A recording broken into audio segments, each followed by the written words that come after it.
सांगा देव कान होती निर्जीव चालवली भिंती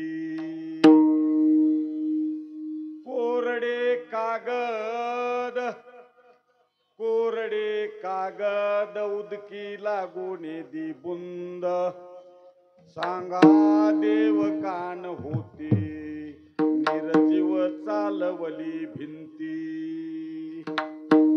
निळा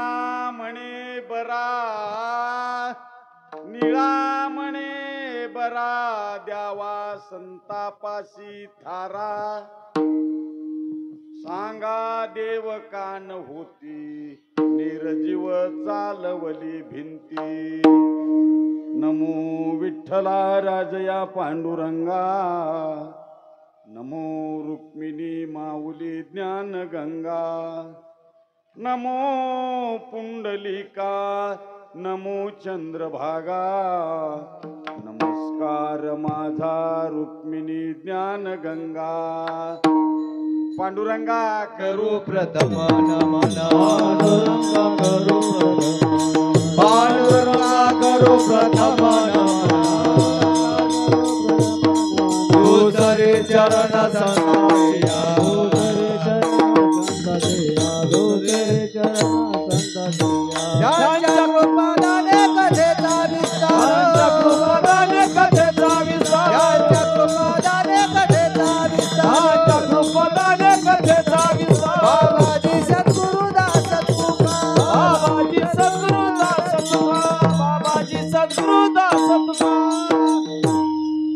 ओम नमो ज्याद्या वेद प्रतिपाद्या जय जय स्वसवेद्या आत्मरूपा देवा तूच गणेशू सकलार्थमती प्रकाशू मने निवृत्तीदासु अवधारी जोजी केउता कल्पतरुवरी फुलोरा कायशे निपाहुने रुख श्रीसागरा ऐसा कवने वासिका पुरा सुवास देवो चंदनाते कायशे निचर्चावे अमृताते केउते राधावे गगनावरी उभवावे घडे किवी तैसे श्री गुरुचे महिमा नाकळिताशे साधन हे जाणून या नमन निवांत केले जरी प्राज्ञेचे न्याथलेपणे श्री गुरु समर्था रूप करू म्हणे तरी ते मोतिया भिंग देणे तैसे होईल का 15.5 रजतवनी तैसी स्तुतीची बोलणी उगाच माथा ठेविजे चरणी हेची भले ओम नमो दानेश्वरा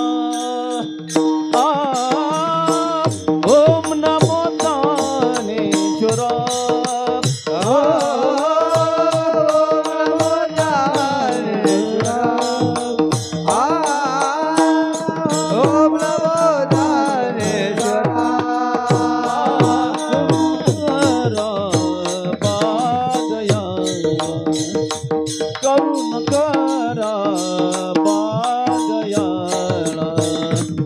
करुणा करा दयाळा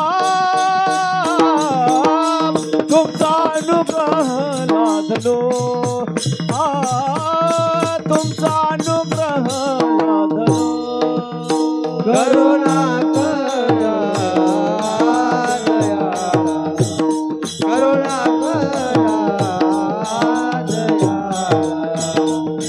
करुणा करा दयाळा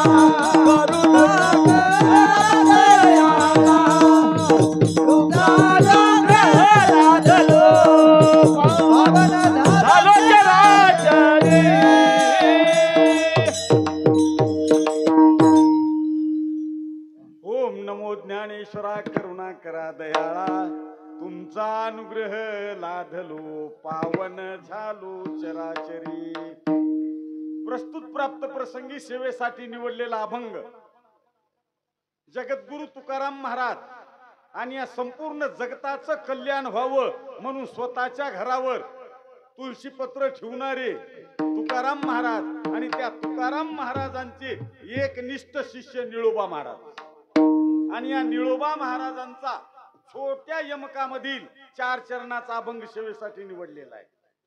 आणि या अभंगामध्ये निळोबा महाराजांना एक सात्विक शंका उत्पन्न झाली.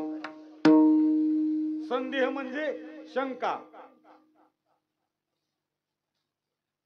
महाराजांच्या मनामध्ये अशी शंका निर्माण झाली की त्या ठिकाणी बाबा ज्ञानेश्वर माऊलीनं रेडा बोलायला लावला. नुसता बोलायच लावला नाही, त्या रेड्याला वेद बोलायला लावले. मग ज्ञानेश्वर माऊलीला काय एखादा माणूस दिसलं नाही का? शंका होती. मात्र त्या ठिकाणी शंकेचं समाधान झालं की ज्ञानेश्वर माऊलींना रेडा कशासाठी बोलावं लागला. आणि अंतकरणामध्ये दुसरी शंका, जर जो महात्मा जो साधू रेड्यांना वेदाचा अध्ययन करायला होतो मग तो देव का होत नाही?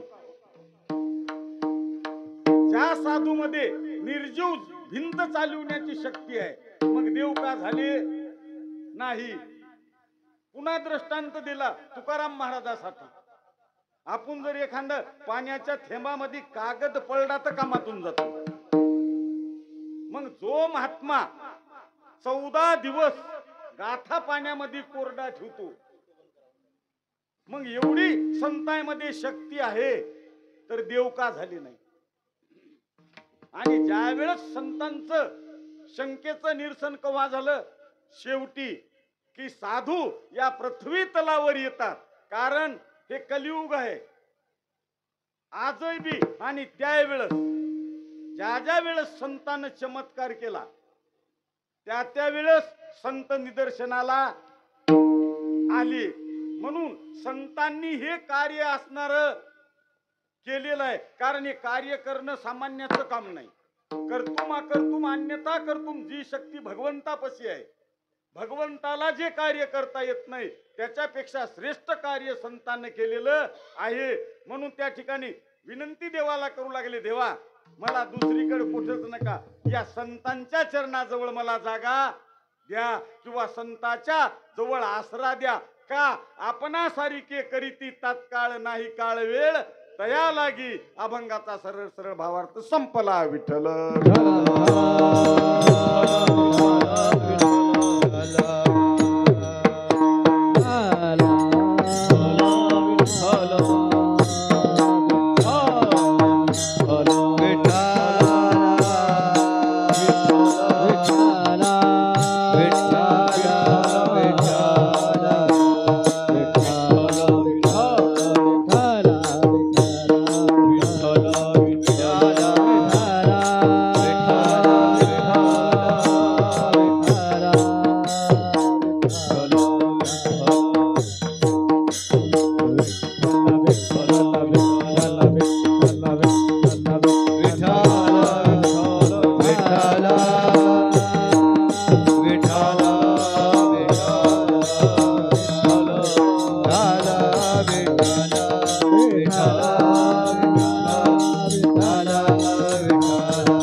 सेवेला प्रारंभ करण्यापूर्वी 2 शब्द परिहार द्यायचा तो असा.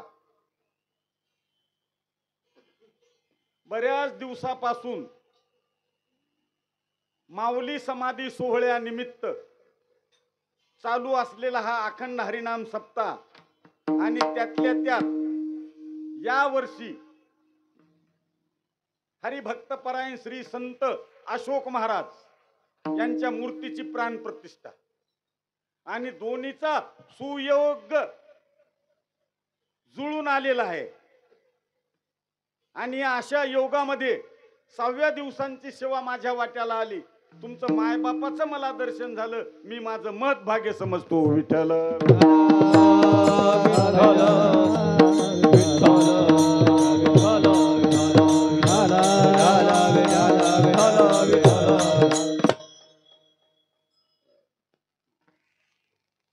या अभंगाद्वारे निळोबा महाराज, ज्ञानेश्वर माऊलीचं, तुकाराम महाराजांचं श्रीमंती सहित सामर्थ्याचं वर्णन करतात. मग निळोबा महाराजांचा तो अधिकार आहे का? कारण वर्णन करणं हे सामान्याचं काम नाही. आणि कोणीही कोणाचं वर्णन केलं तर त्याला काही किंमत राहत नाही. आता काही आपणही म्हणतो तानाजी मालुसरेची तलवार 65 किलोची होती.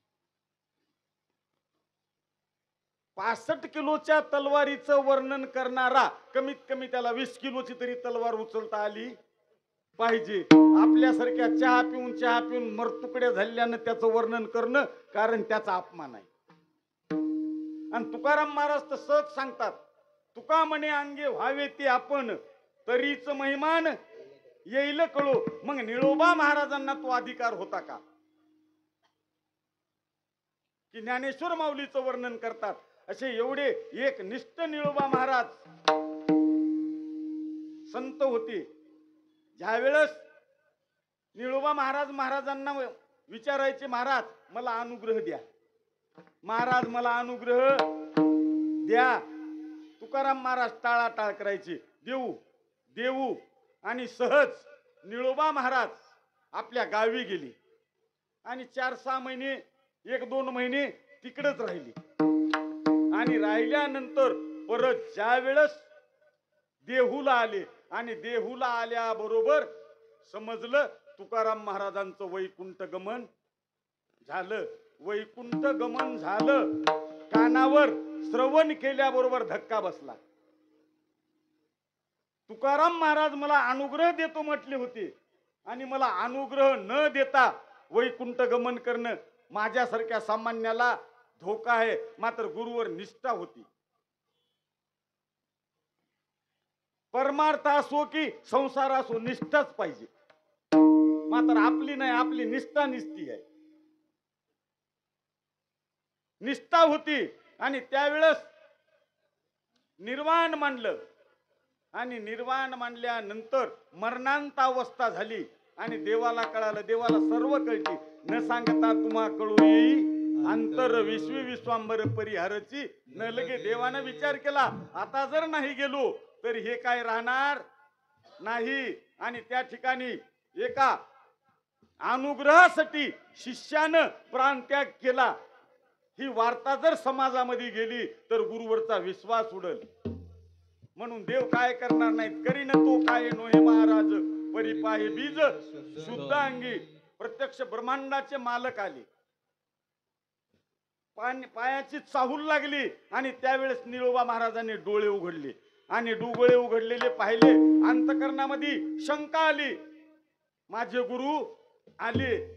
मात्र समोर ब्रह्मांडाचे मालक देव दिसले आणि देव दिसल्यानंतर त्या ठिकाणी परत निळोबा महाराजांनी डोळे लावून घेतले आणि त्यावेळेस देवाला प्रत्युत्तर दिलं. महाराज प्रार्थिल्या वाचोनी आला जे का, प्रार्थिल्या वाचोनी आला जे का, प्रार्थिल्या वाचोनी आला जे का, प्रार्थिल्या वाचोनी आला जे का. तुझ्या लागी येथे बोलावी दे कोणी, प्रार्थिल्या वाचोनी आला जे का, प्रार्थिल्या वाचोनी आला जे का. तुझ्या लागी येथे बोलावी दे कोणी, प्रार्थिल्या वाचोनी आला जे का, प्रार्थिल्या वाचोनी आला जे का. येथे तुझ लागी बोलविले कोणी, प्रार्थिल्या वाचोनी आला शिका. अरे देवा तू याशिवाय काही माझं काम नाही. इथं का आलास? देवाच्या तळपायाच्या मस्तकाला गेली. देव म्हणले काय मला इथला एका गावचा सरपंच समजाला की वार्डाचा मेंबर सर्व समजाला? अरे मी ब्रह्मांडाचा मालक आहे आणि तुझ्या भेटीसाठी आलो आणि तू म्हणतोस येथे तुझं लागी बोलविल्या कोणी? निळोबा महाराजांना प्रत्युत्तर दिलं. निळा म्हणे आम्ही न ओळखूची देवा तुकयाचा धावा करीत म्हणले देवा तुझं मला अजिबात काही घेणं देणं नाही. फक्त मला माझे श्री गुरु पाहिजे. विठ्ठल विठ्ठल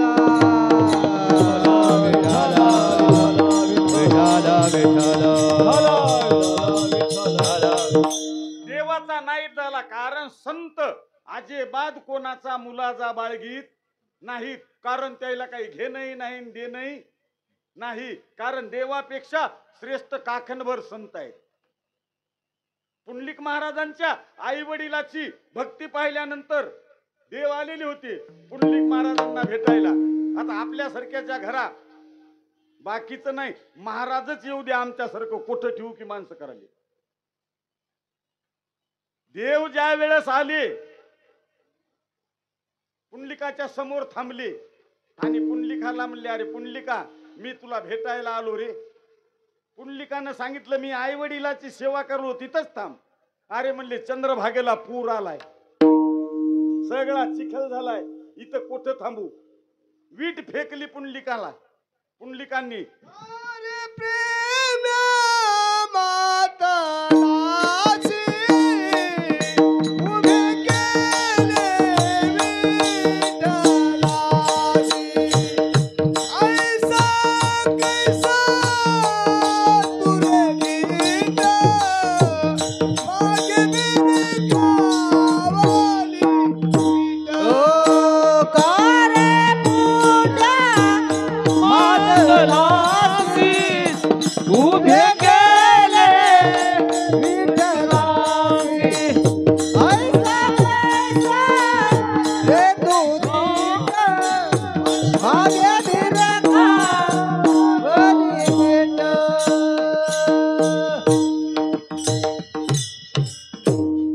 ही बातमी महाराज ज्यावेळेस तुकाराम महाराजाला लागली, देव पुंडलिकाच्या भेटीसाठी गेले. मात्र पुंडलिकानं देवाचा आदर सत्कार केला नाही आणि माझ्या देवासाठी वीट फेकली. राग राग तुकाराम महाराज पुंडलिक महाराजांच्या जवळ आले आणि पुंडलिकाला बोलू लागले अरे पुंडलिका, अरे ज्याची प्राप्ती व्हावी म्हणून आम्ही हाडाचे कांड करतो. आम्ही तर सोडात जपी तपी संन्यासी हजारानं वर्ष तपश्चर्या करतात. मात्र त्याच्या स्वप्नामध्ये आणि जो गेलेला देव नाही. योगियाच्या ध्यानी ध्याताना तुळसी, योगियाच्या ध्यानी ध्याताना तुळसी, योगियाच्या ध्याताना तुळसी. ओ योगियाच्या ध्यानी ध्याताना तुळसी, योगियाच्या ध्यानी ध्याताना तुळसी, योगियाच्या ध्यानी ध्याताना तुळसी, योगियाच्या ध्यानी ध्याताना तुळसी. तो तू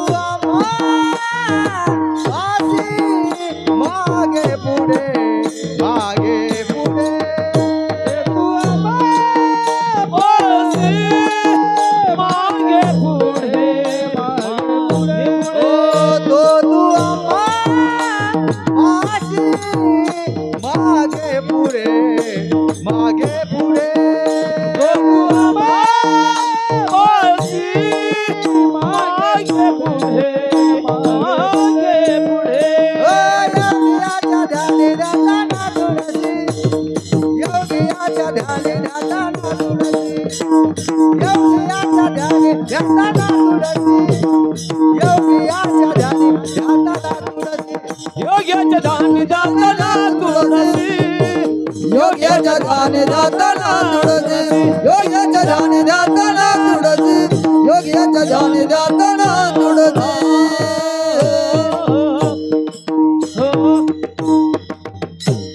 योगेच्या स्वप्नामध्ये न गेलेले देव तुझ्या समोर येऊन थांबले, त्यावेळेस राग राग तुकाराम महाराजानं उद्गार काढले, कारे पुंड्या मातलासी उभे केले विठ्ठलासी, ऐसा कैसा तुरे धीट मागे भिरकाविली वीट.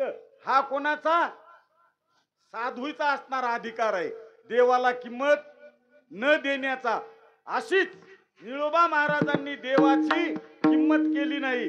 तुकयाचा धावा, देवा तुझी आम्हाला गरज नाही, फक्त मला माझा श्री गुरु पाहिजे. आणि त्यावेळेस निळोबा महाराजांची निष्ठा देवानं पाहिली आणि तुकाराम महाराजाला पाठवून दिलं. आणि त्यानंतर तुकाराम महाराजांनी अनुग्रह दिला. हा निळोबा महाराजांचा अधिकार. विठ्ठल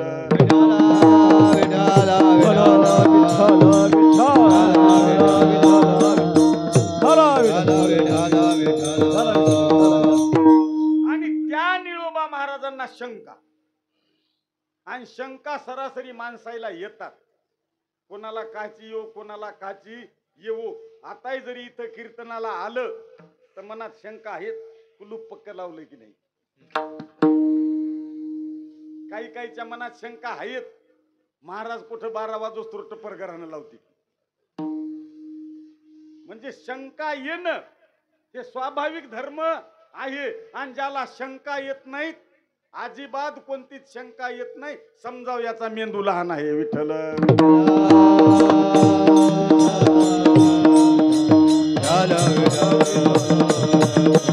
निळोबा महाराजांचा अधिकार सांगितला. चलत चलत एका मिनिटामध्ये कीर्तनाच्या श्रवण भक्तीचं महत्व सांगतो. आता मग लय कीर्तन झाले पासदगावला, न जाणं सांगितलेलं हे असल नसल. आणि पासदगावची तारीख घ्यायची म्हणलं की मला आधी विचारच करावा लागलाय, जाऊन काय बोलाव. कारण मुही काय तारीख तुम्ही शान म्हणून घेईना झाल्या, फक्त तुमचं प्रेम.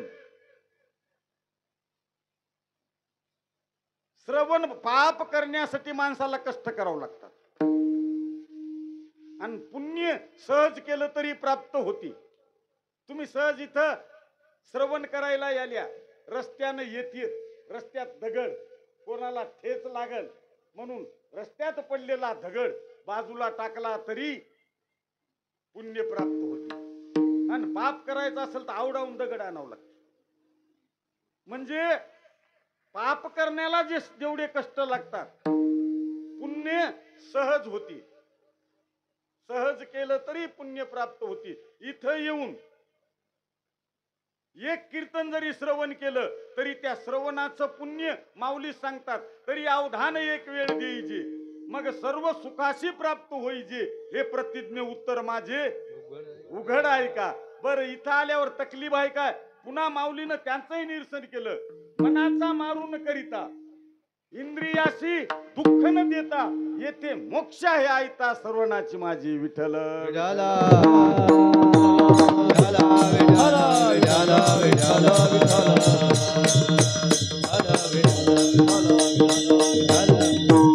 सहज पुण्य मिळते. आणि जाणून बुजून परमार्थ केल्यावर तर मिळणार. थोडं थोडं चलत सांगतो, जे प्रत्यक्ष ब्रह्मांडाच्या मालकाचं गरुड वाहन झालेला आहे, सहज पुण्यानं झालेला आहे.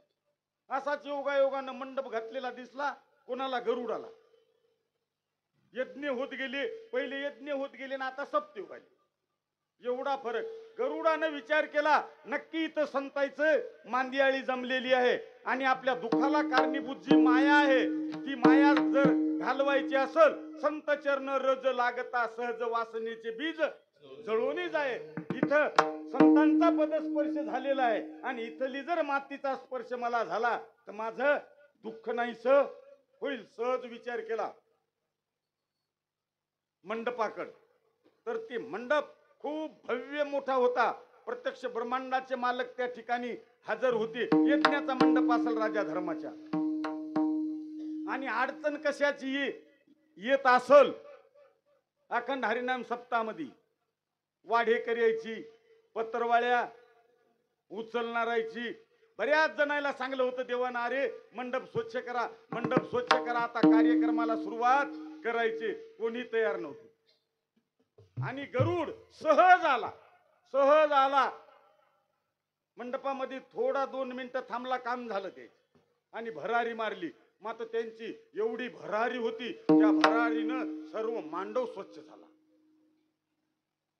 भगवंत आले आणि विचारलं, अरे बऱ्याच जणांना स्वच्छ करा, झाडझूड करा सांगितलं, कोणीच तयार नव्हतं. एवढा स्वच्छ मंडप कोण केला? सांगितलं गरुडानं केला. गरुडाला बोलवलं, अरे गरुडा तुझ्यावर मी प्रसन्न आहो, तुला काय मागायचंय ते माग. गरुडानं सांगितलं, देवा या ब्रह्मांडाचा भार तू वाहतोस आणि तुझं भार वाहण्याचं सौभाग्य मला द्या, आणि देवाचं वाहन करण्याचा योग एका पक्षाला आला. विठ्ठल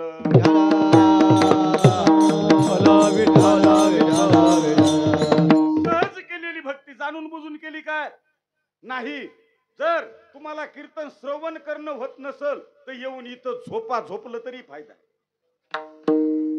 बिनगोर झोपा, आता तर गाद्या, आता काही हरकत नाही. इथली झोप सुद्धा वाया जात नाही. एका गावचा श्रीमंत पाटील कधीच कीर्तनाला जायचा नाही.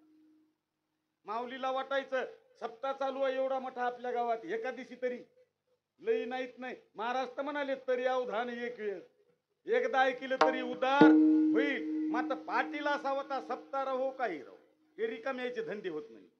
यायला काही काम नाहीत, कधीच यायचं नाही. मात्र स्त्री हट्ट पुरवावच लागते. मालकिनीचं एका दिवशी ऐकिलं कीर्तनाला आले. आल्याबरोबर असा पिल्लर मंदिरामध्ये पिल्लरला टेका लावला आणि आल्याबरोबर झोपी गेली. भजन्यानं भजन सुरू केलं. महाराज आले, महाराजाचं कीर्तन संपलं. पाटील खबर नाही त्याला, फक्त त्याला मोठा माणूस कधीच न कीर्तनाला येणारा म्हणून आल्याबरोबर काही माणसं म्हणू लागले, या या या पाटील या. नवल वाटू लागलं. काहीच न येणारे आले की नवल वाटते की नाही? या. काही म्हणू लागले, बसा, जागा करून देऊ लागले. जागा करून दिली की पाटील झोपले. कीर्तन संपलं, महाराज गेले, भजने गेले. मात्र विना पहारेकरी होती. विना पहारेकरी पाटलाच्या जवळ गेले. म्हणले, पाटील उठा. ते म्हणले, कीर्तन केव्हा सुरू होणार आहे?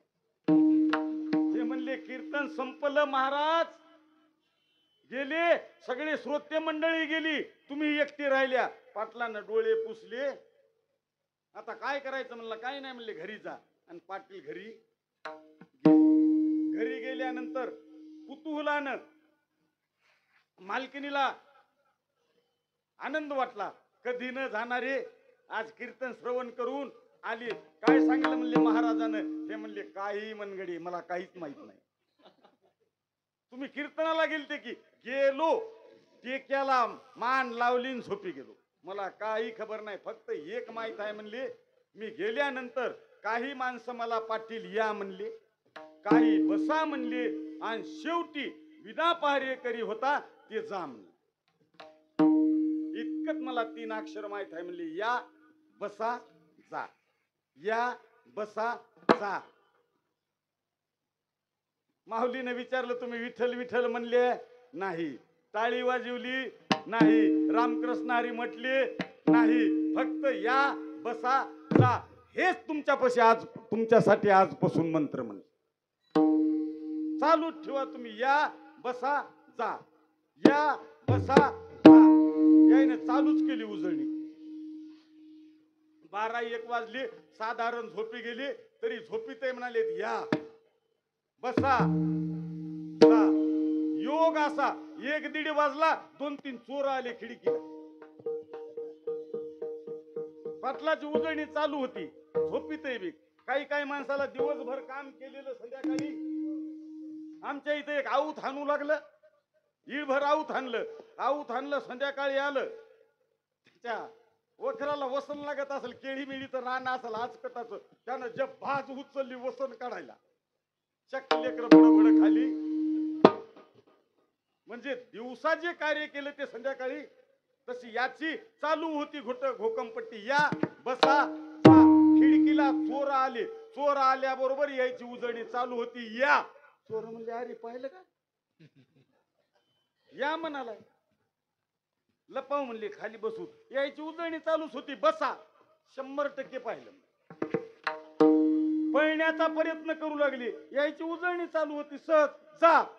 आता तर 100% पाहिलं म्हणले. आपल्याला पाटलाची भेट घेतल्याशिवाय जमत नाही. खाली माना घालून पाटलाच्या जवळ गेले. आदित्यानं 2-4 घरी चोऱ्या केल्या. 1,00,000-1.5 लाख रुपये त्याच्या जवळ होते. पाटलाच्या जवळ गेले. पाटलाला खबरही नव्हती, झोपी गेलेली होती. झोपीतच यायची उजळणी चालू होती. यायनं उठवलं.